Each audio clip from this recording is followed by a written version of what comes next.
यह वह स्थान है जहां विदिशा से विदेश तक भगवान की यात्रा हो रही है। बंधुओं, मैं चल रहा हूं पूज्य मुनिवर श्री संधान सागर जी महाराज के चरणों में वंदन करते हुए निवेदन करने के लिए। मैं निवेदन कर लूंगा, हमारे बीच में हमारे चहेते विधायक जी यहाँ पर उपस्थित है, मैं उनको यहाँ पर आमंत्रित कर रहा हूँ। मुकेश जी टंडन आशीर्वाद ले रहे हैं। विधायक जी हमारे विदिशा के, मैं चाहूंगा कि हमारी पूरी टीम यहाँ पर उपस्थित है, इनका अभिनंदन करने के लिए मैं पूरी टीम से निवेदन करता हूँ कि आए, पूरी सकल दिगंबर जैन समाज के हमारे प्रतिनिधि यहाँ पर उपस्थित हैं, इनका अभिनंदन करेंगे जोरदार तालियों के साथ उनके सम्मान में, और आप लोग जोरदार तालियां बजाकर उनका सम्मान करें। बसंत भैया लीजिएगा यह सम्मान पट्टी के साथ अभिनंदन कर रहे हैं। हाँ, अति शीघ्र माल्यार्पण करते हुए जोरदार तालियों के साथ अभिनंदन करते हुए बंधुओं, और अब अपन सीधे चल रहे हैं शंका समाधान के उस दृश्य को देखने के लिए।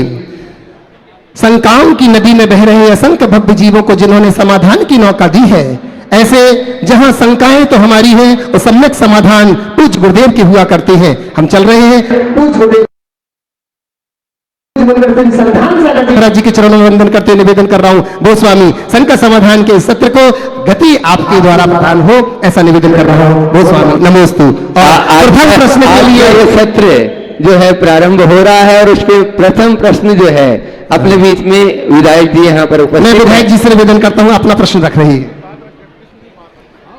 नमस्ते महाराज जी, मेरा प्रश्न ये है कि धर्म में राजनीति सब करते हैं, मगर वास्तव में राजनीतिक में धर्म का क्या स्थान होना चाहिए, एक प्रश्न ये है। दूसरा, आपके चरणों में निवेदन है,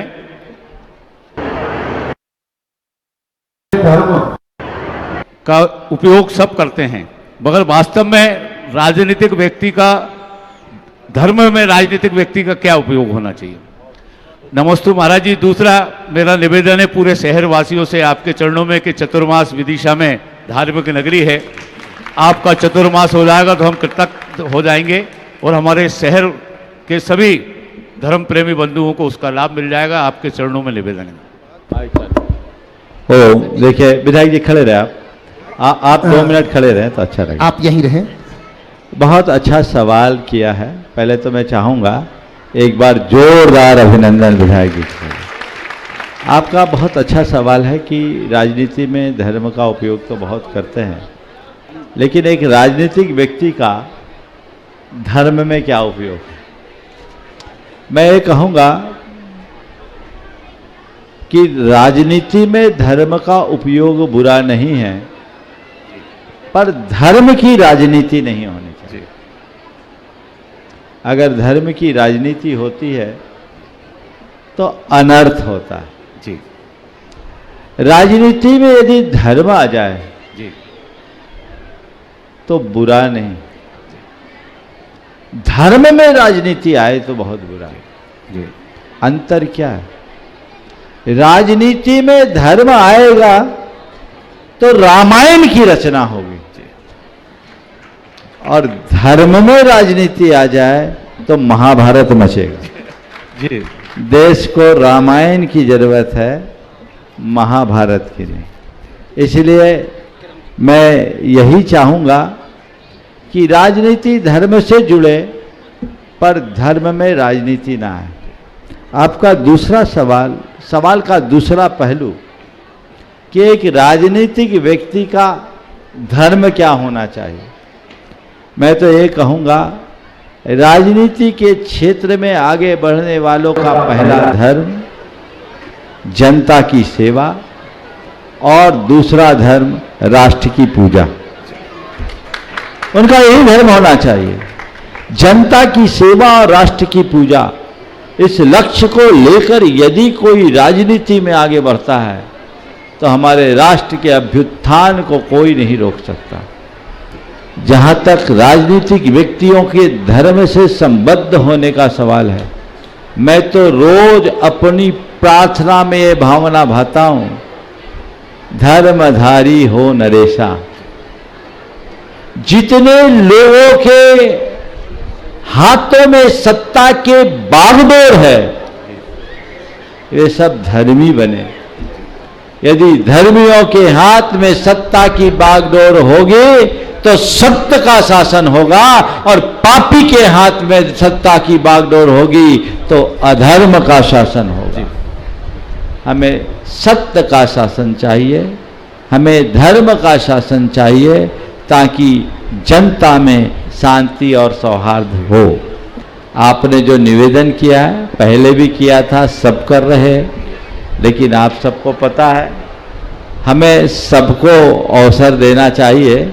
पर मुझे ऐसा लग रहा है कि विदिशा वालों का पुण्य भारी है, उनके भाग्य में भी जरूर कुछ न कुछ आने वाला है। बहुत सुंदर। बस आपके आशीर्वाद से, आपके बताए हुए मार्ग पर चलकर। बहुत सुंदर।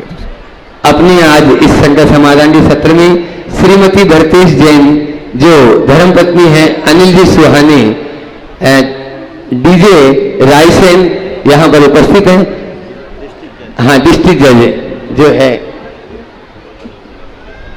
हाँ, तो अपना प्रश्न महाराज से चरणों में रखें, और उसके बाद में भोपाल वाले सभी लोग एक साथ तैयार रहेंगे। भोपाल से जितने भी लोग आए हैं वो लोग भी अपनी शंका पूज्य महाराज से चरणों में रखना चाहते हैं। मेरे आराध्य गुरुवर को शत शत नमन। गुरुदेव, जब मनुष्य का जन्म होता है तो कई ऋणों से युक्त हो जाता है।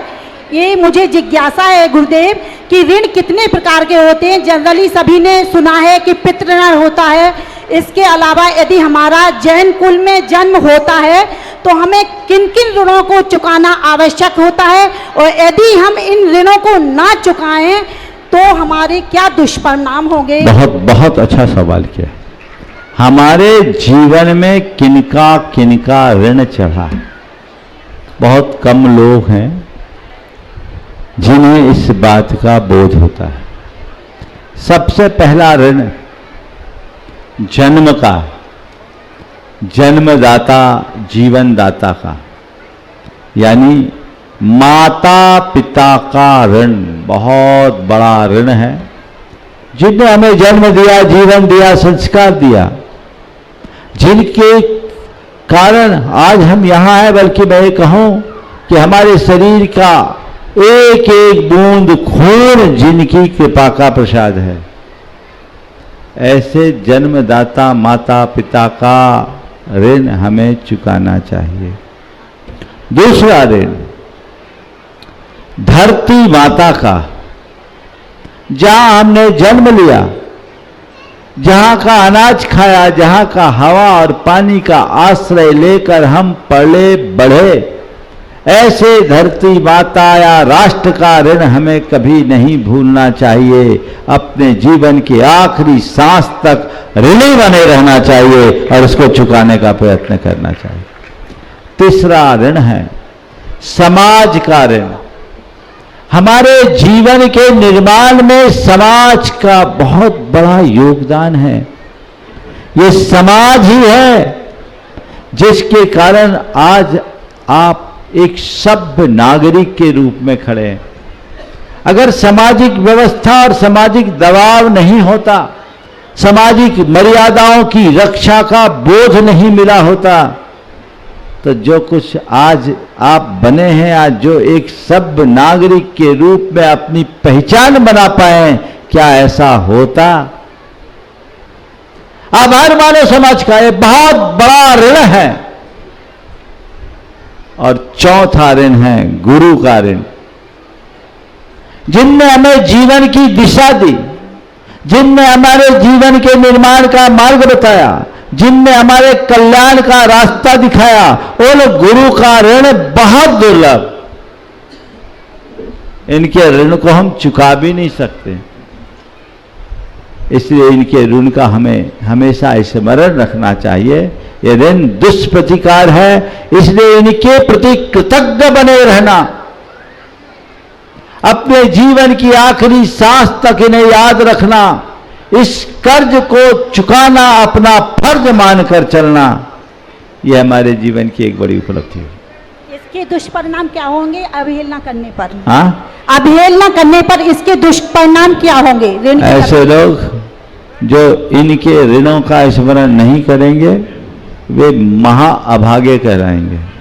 शास्त्रों में कहा गया है और सब पापों का तो फिर भी प्रायश्चित संभव है, पर अभागे कृतघ्नि का कभी उद्धार नहीं होगा। नमोस्तु गुरुदेव।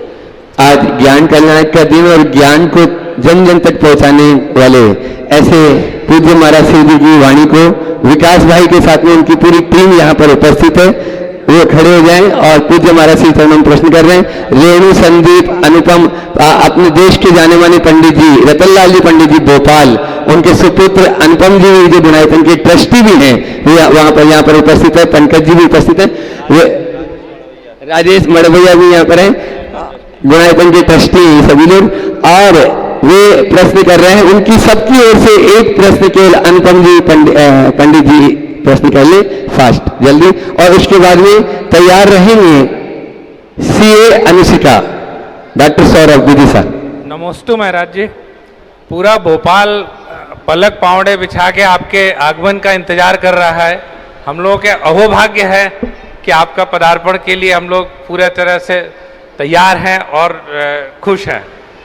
महाराज जी, इसी संबंध में मेरा एक प्रश्न है कि हम सभी लोग जैसे भोपाल वासी हैं, विदिशा वासी हैं, सबकी बहुत अच्छी भावना रहती है, पुण्य कर्म का उदय रहता है, तो आपके आगमन होता है उस जगह पे, तो क्या ऐसा कुछ जगह का भी कुछ पुण्य कर्म होता है महाराज जी कि वहाँ पर उनका कोई ऐसा पुण्य कर्म हो उस जगह का कि आपका पदार्पण हो? क्योंकि कई जगह सब लोग अच्छे लोग विराजते हुए महाराज जी लोग नहीं पहुँच पाते हैं। देखिए, बिल्कुल सही बात कही तो है।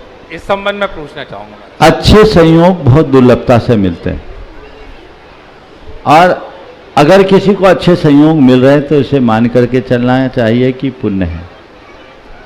कुछ स्थान ऐसे होते हैं जहां हमें सब समागम बड़े सहजता से उपलब्ध हो जाते हैं, और कुछ स्थान हैं जहां के समागम बहुत दुर्लभ होते हैं।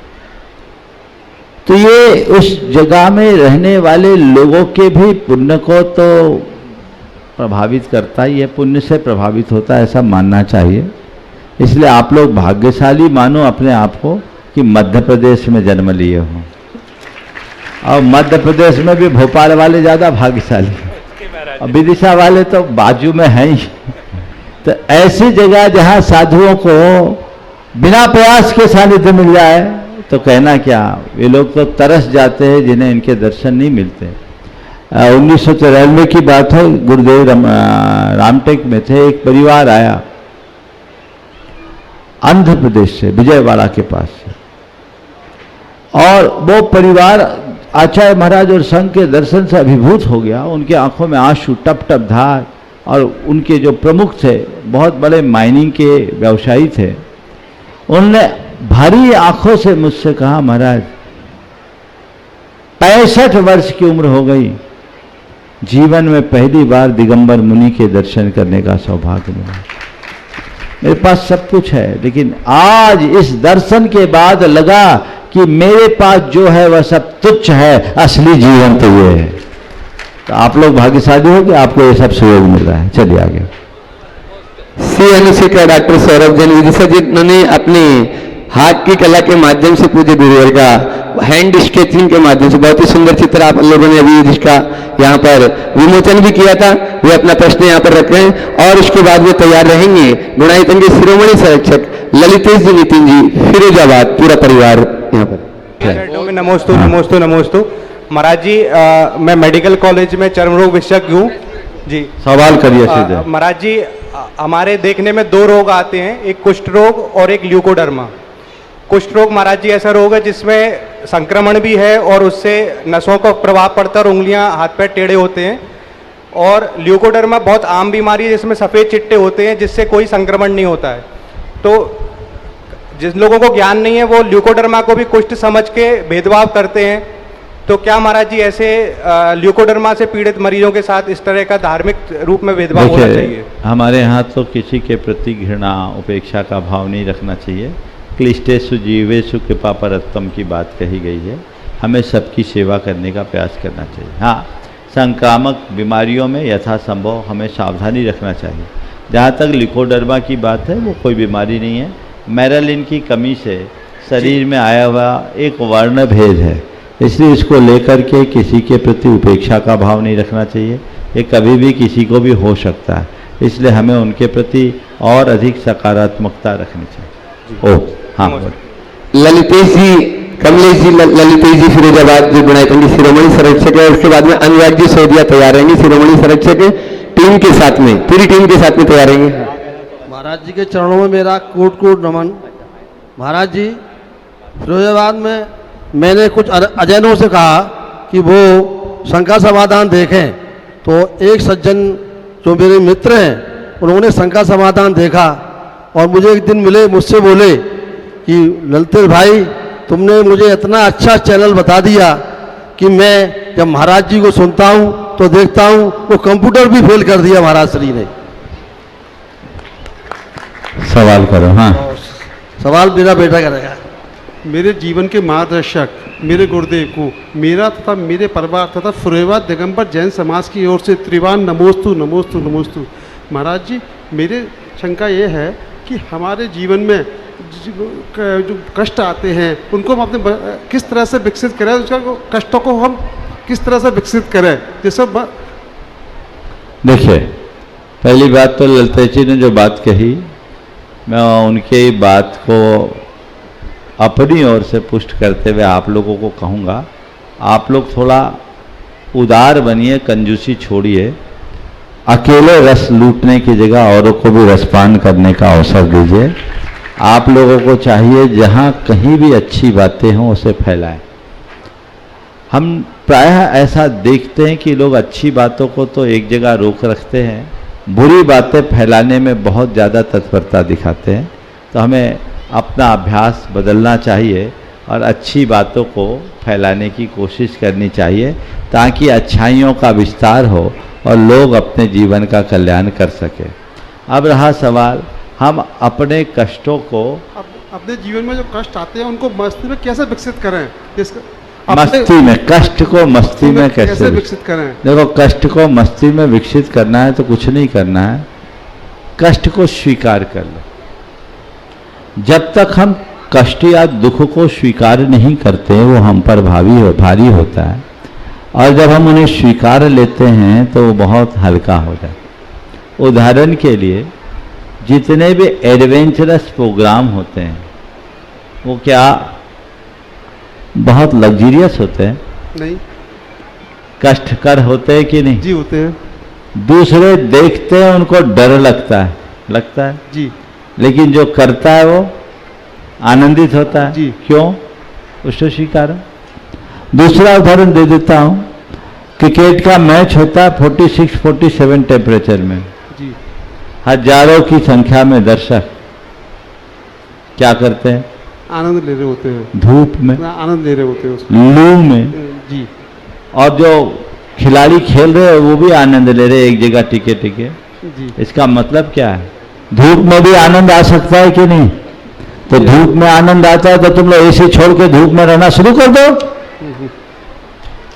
बोलो, जिस दिन तुम्हारे मन में ये बात बैठ जाएगी कि मुझे धूप का आनंद लेना है, तुम्हें एसी से भी ज्यादा आनंद धूप में आएगा। और कोई जबरदस्ती बिठा दिया जाए तो एयर कंडीशन में भी परेशान हो जाओ। तो कष्टों को स्वीकारते ही कष्ट आनंद दे देता है। हाँ हाँ, अपने बीच में आप देख रहे हैं जो सम्य शिखर जी की पावन तलहटी में जो गुणायतन बन रहा है, उस गुणायतन में विशेष योगदान पूरा का पूरा अनुराग भाई रात दिन लगे हुए हैं कि गुरुवर के सपने को हम कैसे भी साकार करें। एक बार जोरदार तालियां बजा दीजिए अनुराग भाई के लिए। और अनुराग सोदिया के साथ में जो टीम खड़ी है, तीनों लोग, आप लोगों ने गढ़ाकोटा से विदिशा तक का बिहार देखा होगा तो देख लिया होगा कि कैसा शाही बिहार हुआ और हर तरह से हर पदयात्री के लिए उन्होंने सुविधा दी। बहुत ही अच्छा, एक बार उनके लिए भी ताली बजा दें। अपने सौजन्य से अनुराग जी ने पूरा एक कार्य किया। वो प्रश्न भी अपना रख रहे हैं और क्षेत्र कमेटी चाहती है, यहाँ की पंचकल्याण कमेटी भी चाहती है कि उनका स्वागत अभिनय करें, वहीं पे जाकर स्वागत अभिनय सवाल भी हो जाए और आप सवाल भी पूजे हमारे चरणों में प्रश्न भी रख दें, समय बचेगा। हाँ, सुनील जी सागर और उनकी पूरी टीम साथ में ही है, चारों। सुनील दिल्ली, सुनील सागर और जो है, चलो बोलो। बोला जरा। गुरुदेव के चरणों में सत्संग नमन नमन नमोस्तु नमोस्तु नमोस्तु। महाराज श्री, मेरा सवाल है कि मैं सब काम करने के बाद अपने खुद से परेशान हूँ। ना तो जब मैं मंदिर में दर्शन करने जाप करने जाता हूँ तो जाप में भगवान को छोड़ के सब दिखता है, और जब ध्यान करने बैठता हूँ तो ध्यान को छोड़ के सब दिखता है।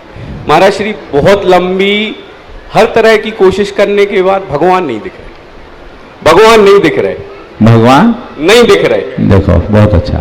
पहले तो मैं चाहूंगा एक बार जोरदार करतल ध्वनि से अभिनंदन कर दूं।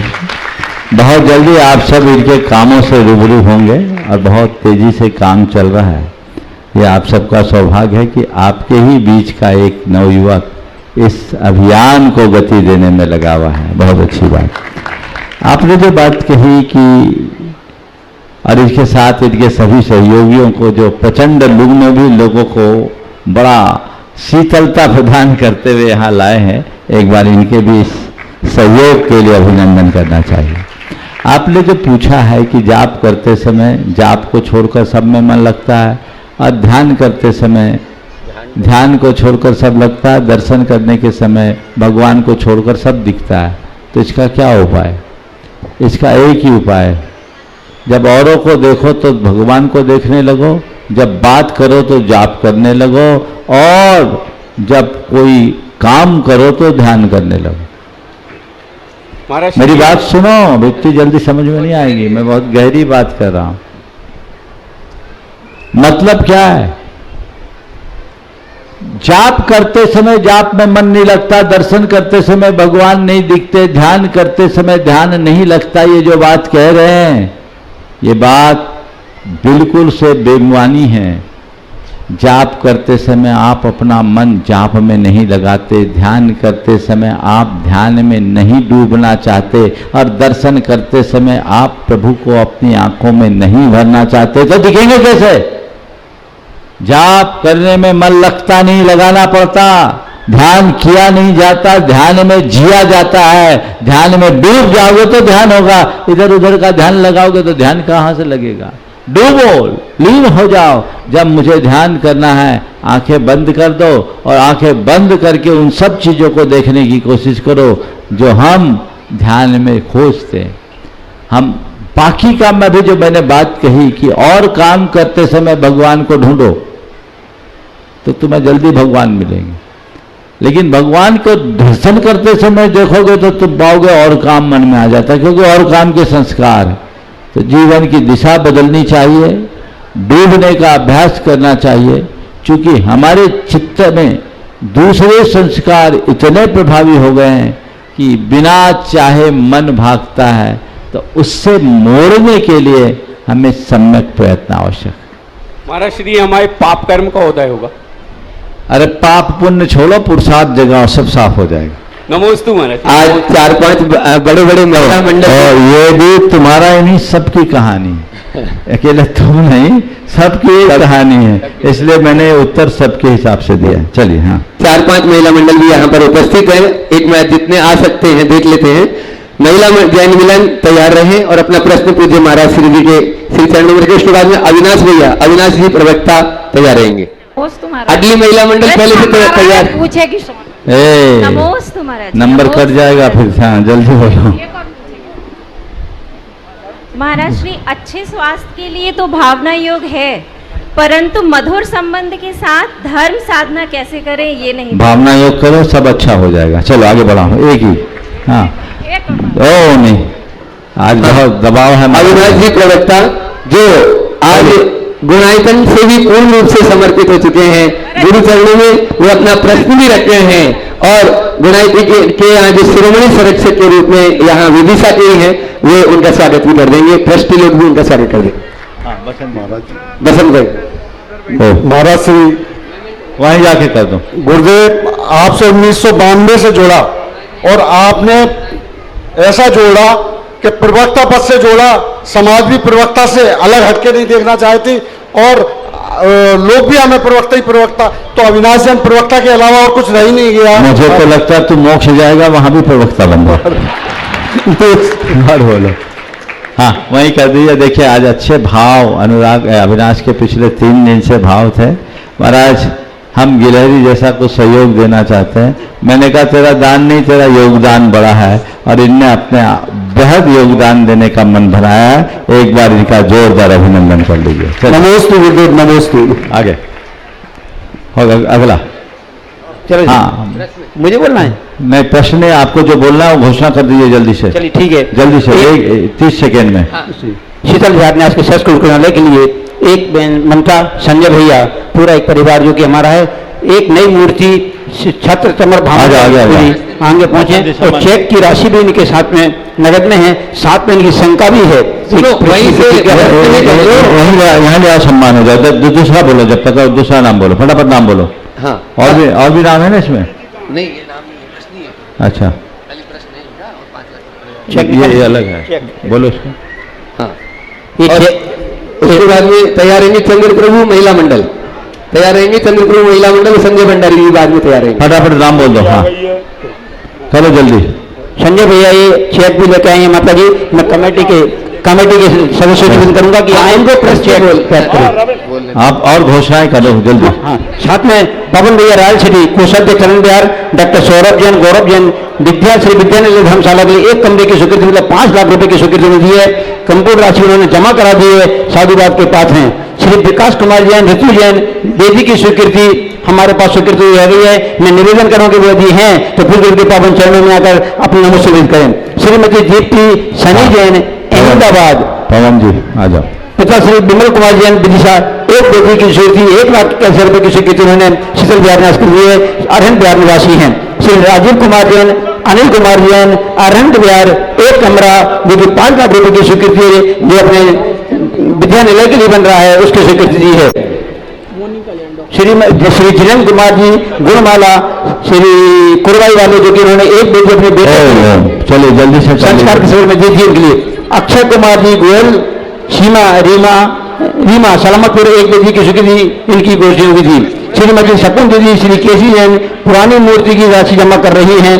श्री ब्रह्मचारी ट्विंकल दीदी, शिल्पा दीदी नागपुर, प्रतिभा की स्वीकृति उन्होंने राशि अपनी जमा कर दी है। मैं निवेदन करूंगा ममता संजय कुमार जी अपनी शंका गुरुदेव के समक्ष रखें। ममता जल्दी से। नमोस्तु महाराज श्री अनंत बार, नमोस्तु नमोस्तु नमोस्तु। हे महाराज श्री, सबसे पहले तो मैं आपका बहुत बहुत आभार व्यक्त करती हूँ कि मेरे जीवन में जो परिवर्तन आया है और मेरे जीवन को जो एक सही दिशा मिली है वो आप ही से मिली है महाराज श्री। अच्छा महाराज श्री, आपके चरणों में अनंत बार नमोस्तु नमोस्तु और बहुत बहुत आभार सवाल कर लो। महाराज श्री, शिक्षा के 6 उद्देश्य होते हैं: ज्ञानार्जन, जीवन जीने की कला, अर्थोपार्जन, नैतिकता, चारित्र निर्माण, आध्यात्म। मेरा प्रश्न यह है कि हम स्वयं में और अपने स्टूडेंट्स में आध्यात्म कैसे घटित करें या लाएं, क्योंकि मैं एक शिक्षिका हूँ। देखिए बहुत अच्छा सवाल है। हम शिक्षा के सर्वतोमुखी उद्देश्यों की पूर्ति करें जिसमें ज्ञानार्जन हो, जीवन के लिए हम कलाएं को प्राप्ति करें, अर्थोपार्जन करें, नैतिकता, चारित्र का निर्माण और अध्यात्म। अध्यात्म को जागृत करने के लिए व्यक्ति के हृदय में आध्यात्मिक चेतना जगाने की आवश्यकता है। अगर एक बार आध्यात्मिक चेतना जग गई तो सब कुछ होगा। और इसके लिए हमें प्रारंभ से बच्चों को ये समझाना चाहिए कि हम हैं कौन। ब्रह्म और माया का भेद, आत्मा और अनात्मा का भेद विज्ञान बचपन से ही बच्चों के अंतरंग में जगाना चाहिए। यदि वो जागृत हो जाए तो सारी व्यवस्थाएं सुचारू हो जाए। संजय भंडारी जी अपना प्रश्न पूज्य महाराज श्री करने बैठे, उससे पहले बसंत जी भी अपनी बात संक्षेप में जल्दी। हेलो, हाँ महिला मंडल प्रश्न करो जल्दी। बोलो महिला महाराज श्री छैडाला ग्रंथ में हम पढ़ते हैं ये राग आग दहे सदा ताते समामृत से ये सिर भजे कषाय विषय कषाय अब तो त्याग निजपत ले ये। महाराज श्री, घर परिवार के लोगों से राग करना भी क्या आग है? यदि है तो इससे कैसे बचा जा सकता है? देखो अगर झुलस रहे तो समझ लो आग है। अब तो आप लोग अपना अनुभव बताओ, उसमें झुलसन है कि नहीं है ना। अब एक आग ऐसी है जिसमें झुलसन होती है, एक आग ऐसी जिसको आप लोग तापते हैं। अब ये देख लो तापने वाली आग है या झुलसाने वाली आग है। राग की प्रगाढ़ता निश्चित झुलसाएगी। इसलिए हमें भूमिकानुरूप अपने राग को मंद करने का अभ्यास करना चाहिए। ओम बोलिए बसंत जी जल्दी। हाँ, बसंत जी अपनी बात रख रहे हैं और उसके बाद में संजय भैया तक माइक पहुंचाओ, भंडारी जी तक। गुरुदेव के चरणों में नमोस्तु नमोस्तु नमोस्तु। आज जिन्होंने सनत जी ने पंच कल्याण कराया, इतना सुंदर कार्यक्रम किया, मणिधर परिवार। अब वो मणिधर तो छूट गए, अब गुरुजी ने उन्हें सिंघई परिवार बनाया। महाराज ने नहीं दिया, तुमने दिया। चलो हाँ, समाज ने सिंघई बनाया है। हम उनका सम्मान शीतल धाम परिवार की ओर से निरंजन जी पाटनी, अनिल जी से कहेंगे उनका सम्मान करें, घोषणा करें। और बहुत खुशी की बात है कि शीतल धाम के लिए इनकी ओर से 121 कलश की घोषणा की गई है। शीतल धाम परिवार उनके पुण्य की बहुत बहुत अनुमोदना करता है। बहुत सुंदर। देखिए, बहुत ही सराहनीय कार्य। अपने द्रव्य से संपूर्ण मंदिर का निर्माण और मंदिर के निर्माण के साथ साथ पूरे पंच कल्याण की प्रतिष्ठा धूमधाम से संपन्न कराना और उसमें उदारता। बीच में नहीं, बसंत जी आपका काम हो गया। बैठो बैठो, अब बैठ जाओ, बुलाएंगे। पूरा पंच कल्याण संपन्न करना और उदारता पूर्वक द्रव्य का औदार्य भी प्रकट करना, ये अनुकरणीय पहल है। हमें ऐसे लोगों की बहुत बहुत अनुमोदना करनी चाहिए। चलिए अगला। मंचासीन समस्त महाराज श्री जियों के चरणों में नमोस्तु निवेदित करते हुए पूज्य ज्येष्ठ महाराज श्री से एक ऐसा संदेश या मंत्र नई जनरेशन को दिलवाना चाहता हूं, जिससे वे आधुनिकता के इस दौर में विज्ञान एवं अध्यात्म के बीच संतुलन बनाकर विलुप्त होती चेतना को जागृत रख सकें। साथ ही कभी भी खाना, कुछ भी खाना, देर रात सोना, दोपहर में उठना जैसी दिनचर्या के दुष्परिणामों पर भी थोड़ी समझाइश देने का कष्ट करें महाराज जी। देखिए, नई पीढ़ी के लिए जो आपने अपेक्षाएं रखी है, मेरे विचार से उनके लिए कुछ मत कीजिए। 4 बातें उनके जेहन में बचपन से भर दीजिए।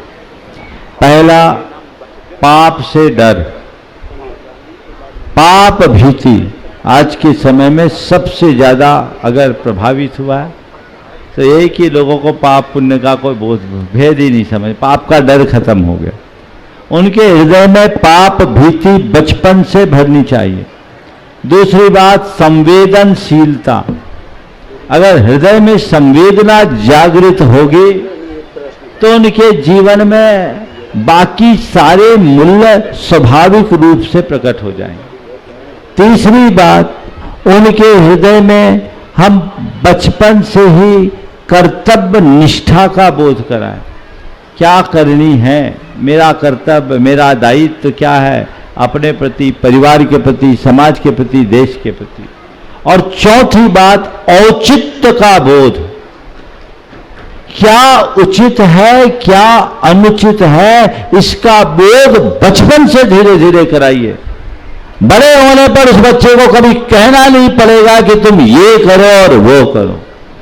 हम लोग सही रीति से संस्कारों का आरोपण तो कर नहीं पाते और बाद में उनके ऊपर आग्रह थोप देते हैं, आदेश लाद देते हैं, बच्चे दूर भाग जाते। अगर ये हम चारों बातें प्रारंभ से अपनाएं तो मैं समझता हूं सारी समस्याओं का हल निकले।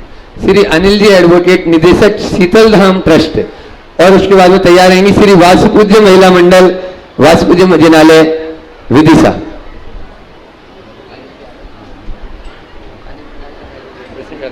अनिल जी एडवोकेट प्रश्न करें। नमोस्तु महाराज जी। इच्छा में महाराज जी बोलो। एक शासक और सेनापति की प्राथमिकताएं अलग अलग होती हैं, अलग अलग समय पर अलग अलग होती हैं। मेरा प्रश्न यह है कि क्या अहिंसा परमो धर्मा जैन धर्म का मूल मंत्र है? जबकि कई बार ये भी कहा भी गया है कि कभी सुचिता को माना गया, तो कभी विनय को माना गया, विनय को मूल माना गया, तो कभी संकेत को कहा गया। तो अहिंसा परमो धर्म जैन धर्म का मूल मंत्र है क्या? मेरी जिज्ञासा ये है। देखिए, अहिंसा के लिए तो कहा गया परम ब्रह्म है। अहिंसा भूतानाम जगत विदितम ब्रह्म परमम।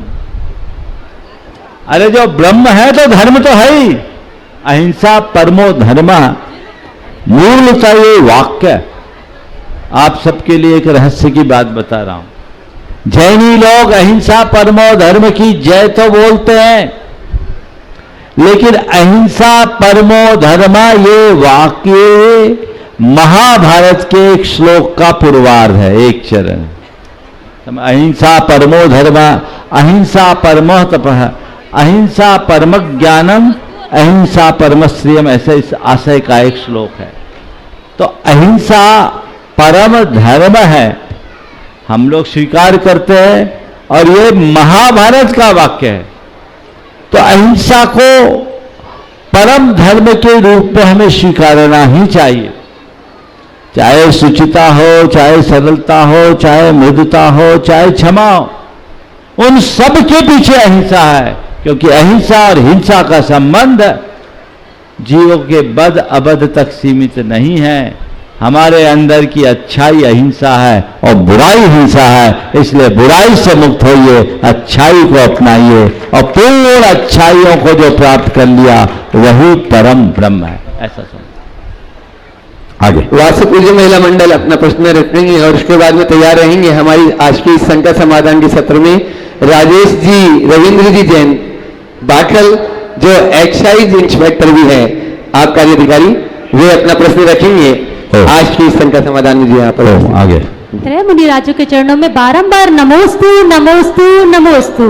महर्षि, हमारी शंका ये है कि वर्गणाओं का हमारे जीवन में क्या महत्व है और उससे हमारे भावों में भी कोई परिवर्तन। वर्गणाओं का हमारे जीवन में क्या महत्व है और उससे हमारे भावों में भी परिवर्तन आता है क्या? देखो, अभी ठंडी ठंडी हवा आ रही है, और लू में बैठ जाओगे तो क्या होगा?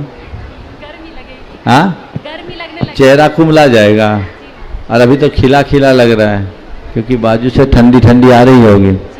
ये किसका इफेक्ट है? ये वर्गणाओं। यानी हम जैसे वातावरण में रहते हैं वैसा हमारे तन पर, हमारे मन पर उसका असर होता है। समझ गया? इसी तरह एक अपने अनुभव को देखिए। आप किसी गुस्सैल व्यक्ति के पास जाइए, वहाँ की नेगेटिव वेव्स होंगे, आपको वो अलग तरह का मैसेज देगा, आपके मन पर उसका अलग प्रभाव पड़ेगा। उसकी जगह यदि किसी संत के चरणों में जाते हैं, आपके मन में अलग प्रकार की अनुभूति होती। क्यों? वर्गणाओं का। आप किसी थिएटर में घुसते हो, आपके मुख से गाना निकलता है, और भगवान के दरबार में आते हो, आपके मुख से भक्ति के गीत या नमोकार निकलता है। क्यों? वर्गणाओं का प्रभाव। समझ गए? चलिए। नमोस्तु महाराज। राजेश जी, रविंद्र जी जैन बाठल, और एक सवाल। हाँ, और उसके बाद में तैयार रहेंगे डॉक्टर गौरव जैन विदिशा।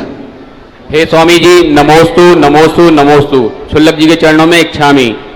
महाराज श्री जी, मेरी शंका यह है कि हमारी दुकान हमारी मर्जी से चलती है, जब चाहे खोलो, जब चाहे बंद करो। हमारी गाड़ी हमारी मर्जी से चलती है, जब चाहे चलाओ, जब चाहे गैरेज में रखो। लेकिन महाराज जी, मेरी शंका यह है कि हमारी जिंदगी हमारी मर्जी से क्यों नहीं चलती? इसके लिए हमें क्या करना चाहिए? नमोस्तु भगवान। बिल्कुल ठीक है, तुम कह रहे हो कि चीजें हमारी मर्जी से चलती, पर सच्चाई ये कि तुम्हारी मर्जी से कुछ नहीं चलती। तुम कह रहे हो हमारी गाड़ी हमारी मर्जी से चलती है। तुम्हारी मर्जी तो है कि गाड़ी चलाएं, पर तुम्हारा दिमाग काम न करे तो गाड़ी चलाओगे?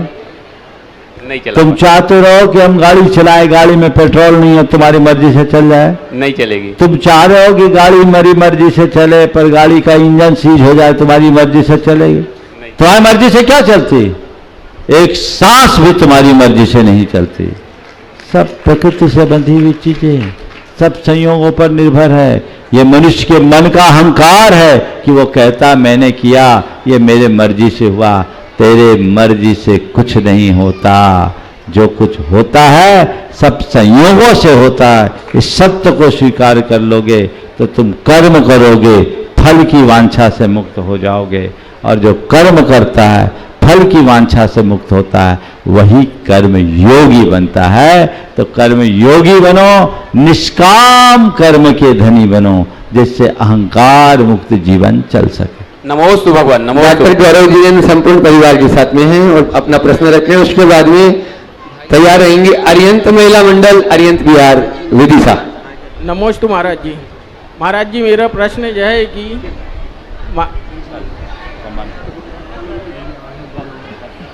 नमोस्तु महाराज जी।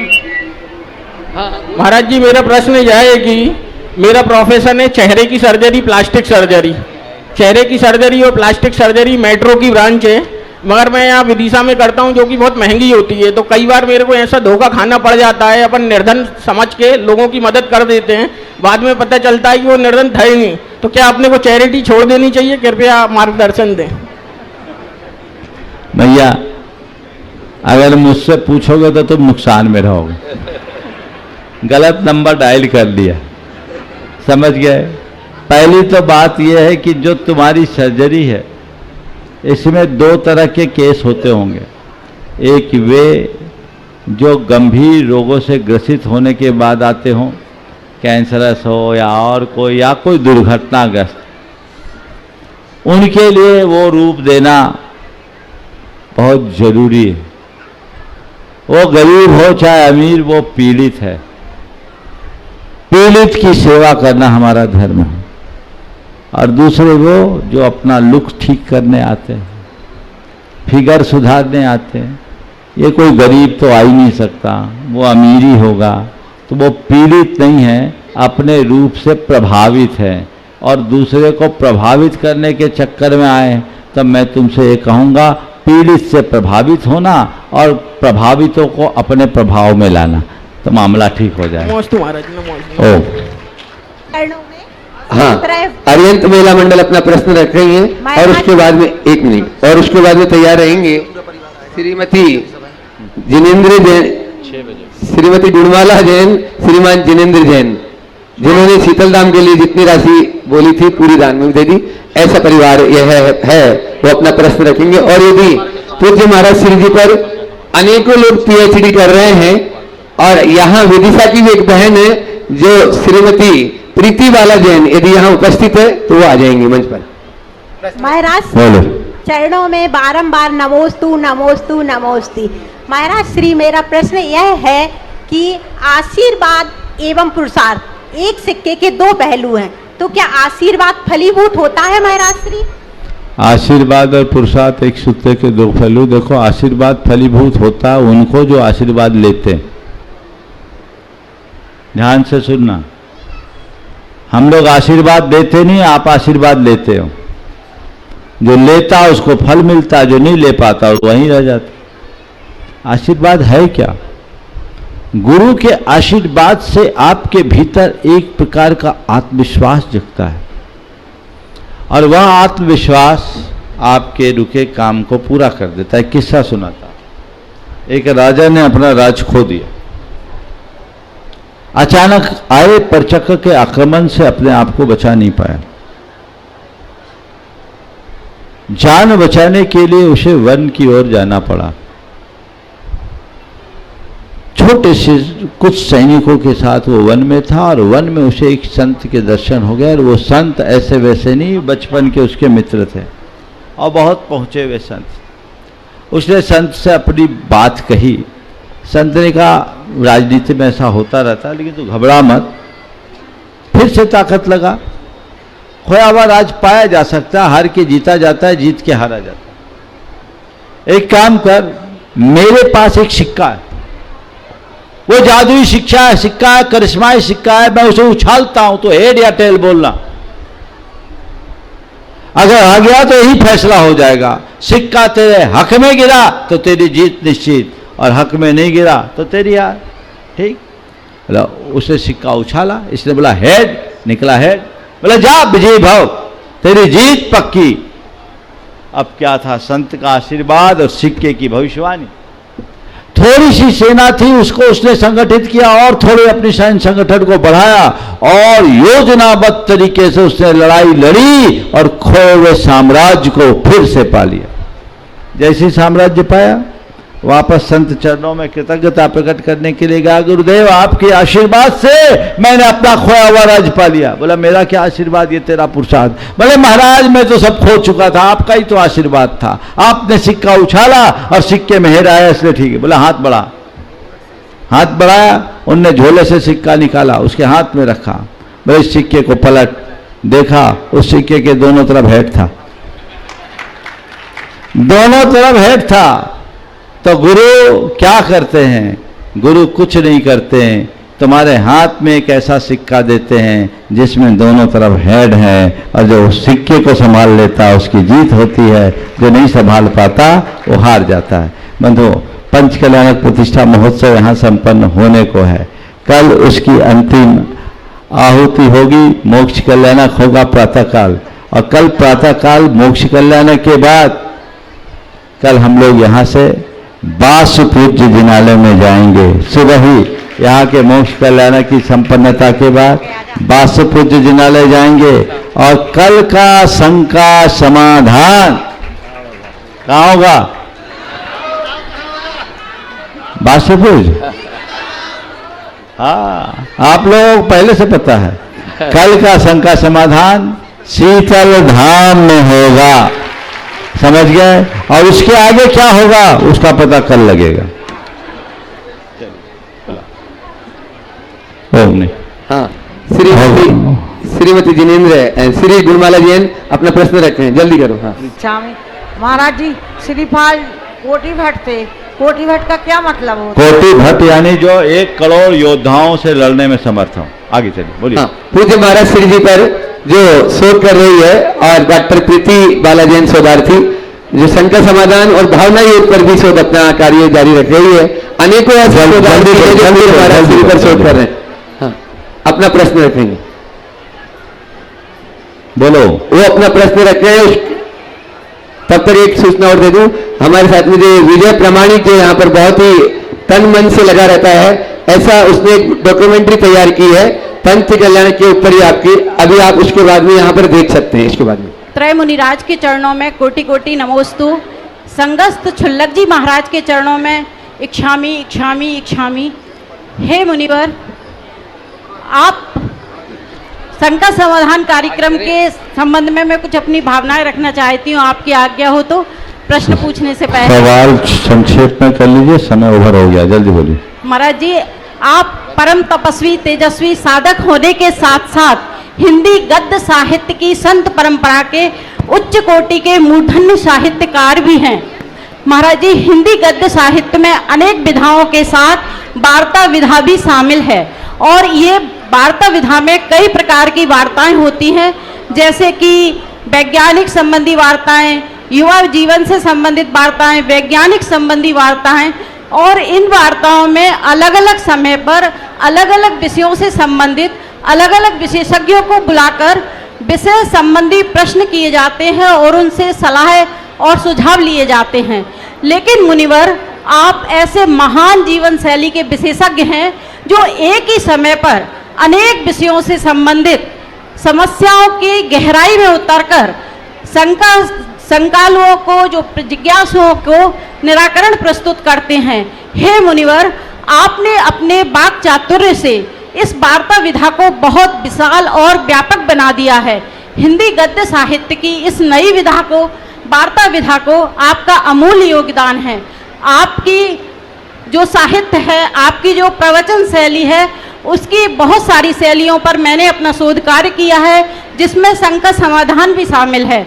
मुनिवर, आपकी प्रवचन शैली में निगमन शैली है, जो कि आप पहले सूत्र देते हैं, फिर उन सूत्रों पर विवेचना करते हैं। मुनिवर, आपका आशीर्वाद सदा मेरे साथ रहा है, और इसी माह में मेरा लास्ट और अंतिम वायवा होना निश्चित है। गुरुवर, मेरे ऊपर कृपा बनाए रखें। अब मेरा मतलब एक सवाल है जो मैं समझना चाहती हूँ कि मुनिवर, आचार्य श्री जी की हाइकू है, बिना खिलौना कैसे और किससे खेलूं, बनूं खिलौना। ये मुझे समझ में नहीं आया। बहुत सुंदर। पहले तो एक बार इस बहन का जोरदार अभिनंदन कर दीजिए। बहुत श्रम से इन्होंने अपना शोध कार्य पूरा किया है, और निश्चित इनका शोध कार्य वैदुष्यपूर्ण रहा होगा, क्योंकि ये इसकी झलक इनके वक्तव्य में दिखती है। मेरी पूरी शुभाशंसा है, आप अपने लक्ष्य में आगे बढ़े, मेरा आशीर्वाद। आपने जो आचार्य महाराज के हाइकू की बात कही, बिना खिलौना कैसे खेलूं, किससे खेलूं, बनूं खिलौना, बहुत गहरा हाइकू है। इस पर हम कई दृष्टियों से व्याख्या कर सकते हैं, पर समय, ऐसे समय आपका नंबर आया है कि मेरे पास समय नहीं। पर इसके बारे में मैं अगर कहूँ तो एक प्रतीकात्मक है, एक अर्थ भर मैं इसका बता रहा हूँ। बिना खिलौना कैसे खेलूं, किससे खेलूं, बनूं खिलौना, अर्थात हम बाह्य साधनों के बिना अपने जीवन को कैसे आगे बढ़ाएं, हम साधनों पर निर्भर रहने की जगह खुद साधक बन जाएं तो जीवन आनंद से भर जाए। ये तो इसका आध्यात्मिक अर्थ है, पर इसके अन्य भी अनेक अर्थ प्रकट होते हैं। मैंने इस पर एक प्रवचन भी दिया है, हाइकू के प्रवचन पे मैंने आचार्य महाराज के 108 हाइकू पर प्रवचन दिया है, और शायद ये हाइकू भी मैंने अपने प्रवचन का विषय बनाया है। आप उसमें देखिए, अगर नहीं होगा तो मुझे बता देना, एक दिन पूरा प्रवचन कर दूंगा ताकि लोगों को इसे और व्यापक दृष्टि से समझने का अवसर मिल सके। समय हो गया है, बहुत सारे लोग वंचित रह गए। यहीं पर विराम। बोलिए परम पूज्य आचार्य गुरुदेव विद्यासागर। हमारे बीच में साहेगढ़ से आलोक जी, अजित जी, अनिल जी, संगीता जी, निधि जी भासी, जो कि महाराज जी के बहुत पुराने भक्त हैं, वो श्री के चरणों में निवेदन कर रहे हैं कि महाराज श्री हमें गुणायतन से जोड़ लीजिएगा, किसी भी रूप में आप जो आशीर्वाद दो उस रूप में हम जुड़ने को तैयार हैं। ये बहुत पुराने भक्त हैं, आशीष ले रहे हैं। और हमारे बीच में बंधुओं श्री राजीव जी जैन अनंत विहार परिवार से श्री, जिन्होंने एक कमरे की स्वीकृति दी है, जोरदार ताली बजा करके उनका हम बहुत बहुत, वो शीतल धाम में एक कमरे की स्वीकृति दी है, उनको बहुत बहुत बहुत बहुत धन्यवाद देते हैं। और बंधुओं, आपको मालूम है एक छोटी सी डॉक्यूमेंट्री जो यहाँ पर तैयार की गई है, जो कि पंचकल्याण प्रतिष्ठा एवं पूज्य श्री के द्वारा ये छोटे छोटे बच्चों को संस्कार दिए गए थे,